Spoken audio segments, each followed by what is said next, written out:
what you're looking at now is using Midjourney retexture on a CG grayscale, converting it to a realistic looking image and driving that with Runway restyle.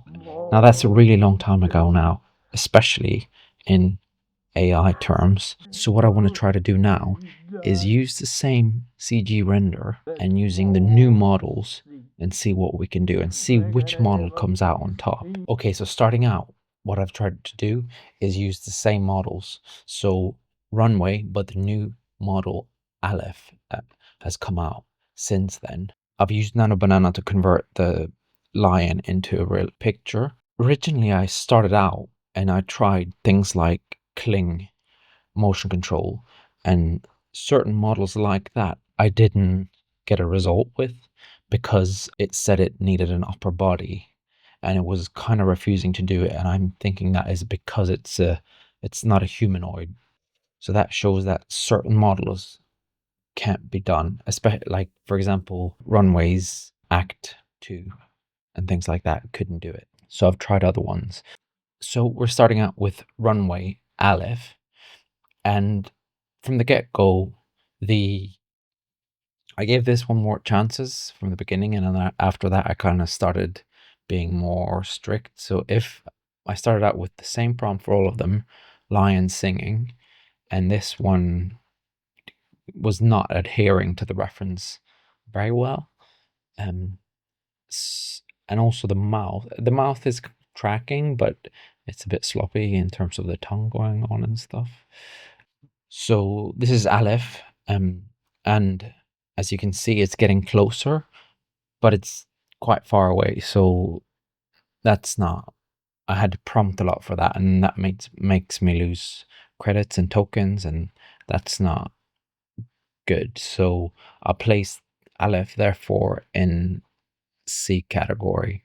Next up is Van 2.2, which is right on the money in terms of adherence to the prompt, but it was a bit of an issue at first, like it cropped in for some weird reason. I just had to rerun it and it worked.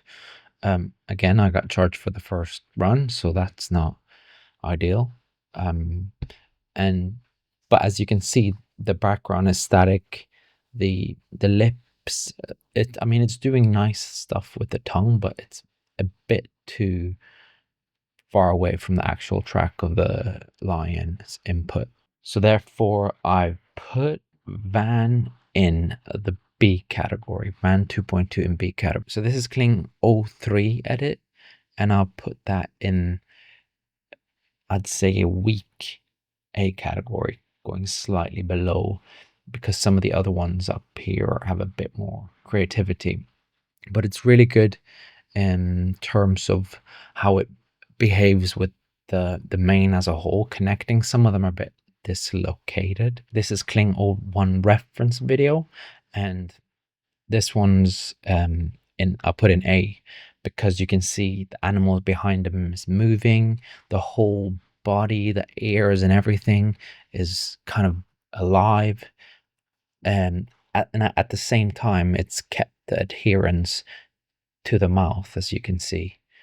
So a very strong A. Okay, so this is LTX video and it failed. Hey, this is Frank from Editing Land. I just wanted to add that all of these tests were done in Weavy, not in Comfy UI. So I didn't have the amount of control that I would have with LTX and these type of models in Comfy. So this example of this whole test is kind of based from a slightly more user friendliness of Weavy. I gave it a second chance and tried to loosen it up a bit, but it just wasn't. And if it takes too much tweaking and is costing you credits while you're tweaking, that's not ideal, because you want to get it. If you're paying for it, you want to get it right the first time. You don't want to have to tweak and try to get things right, and why is it not working, what do I have to do? Like the other ones straight out of the box gave good results. So LTX in a solid D category. Sorry. This is Luma modified, and I've put it in A, but it kind of should be a bit below, because I would, I'd say a B probably. I gave it a bit up because you can see in the background the animals are moving, but the lion is just being driven by the face, so everything else is static. Now that could be a good thing or a bad thing depending on the situation, but so far, that, yeah, a high B, I'd say. Now this is Ray 3.14, and this is one of the models, one of the very few models that weren't inside Weavy, which is where we've been testing all the models up against each other. I was really curious about this model because it's kind of one of those that have quite pushed their video to video adherence and creativity, and I really was impressed with the result. It had its own website. Yeah, of course, has its own setup where you can choose how much you want to adhere to the prompt, or how strongly you want to adhere to the video versus the reference. So here, this first, now you're looking at the loose, so it's kind of very creative. The second one is strong adherence to the video, so you can see it kind of really adheres more to the mouth.